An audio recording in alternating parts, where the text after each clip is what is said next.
Let's put our living stereo stylus in this groove.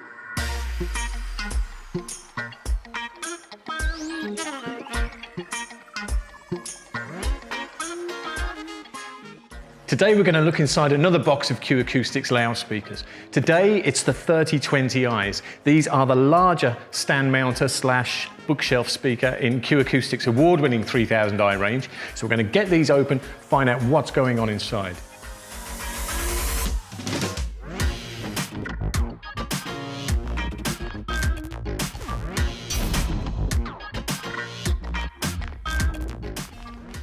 So the 3020Is are available in 4 finishes. There's white, there's black, there's grey, and there's what we have here, which is English walnut. I don't know what the difference is between an English walnut tree and one from any other part of the world, but when we get these out of here, we'll see what English walnut looks like.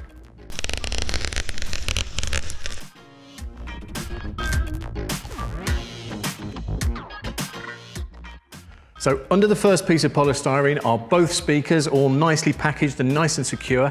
And here is your first bit of good advice, how to take them out of the box without damaging them before you've even heard them.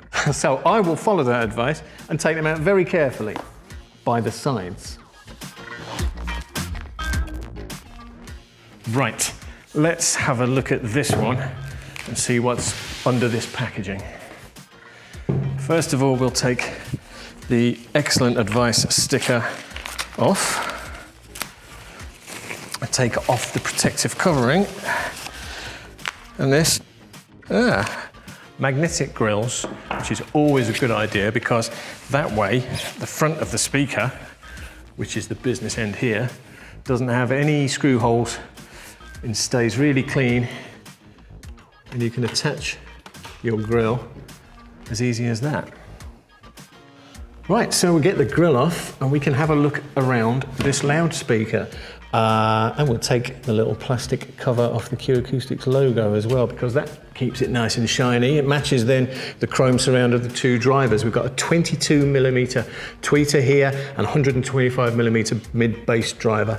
Around the back, nice low profile binding posts. These will take a banana plug, a 4mm plug, but they're nice and low profile, so they can go quite close to the rear wall if needs be. And there's a bass reflex port here as well, which will offer a bit of low frequency reinforcement. You can tune these against the distance from a rear wall, and that'll offer a little more bass reinforcement for you.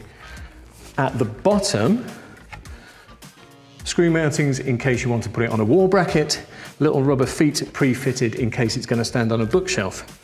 And the entire thing feels really, really nice. This is English walnut, as I say, which is textured. The curves are really good on here. It's a nice bit of cabinet work, especially when you consider that Acoustics aren't asking a fortune for these speakers, not at all.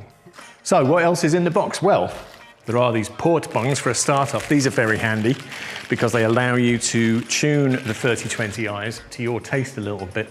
There is, as I say, a reflex port around the back, and you can experiment with bunging that port or unbunging it and finding out which of the performances you prefer. You're going to find a difference in the low frequency performance depending on whether that port is bunged or not. So that's that. That's a 3020i. Well, that's one of them. These are stereo speakers, of course, so in the box there's another speaker. And you don't have to have these as part of just as part of a stereo system. Acoustics manufacture a matching center channel and a matching subwoofer, so they can be part of a 5.1 home cinema surround system. Now they're passive loudspeakers. You can find out the difference between passive, active and powered loudspeakers all on the Acoustics website, and you can find out plenty more about the rest of Acoustics loudspeaker range all on the Acoustics website. So you just need to click here.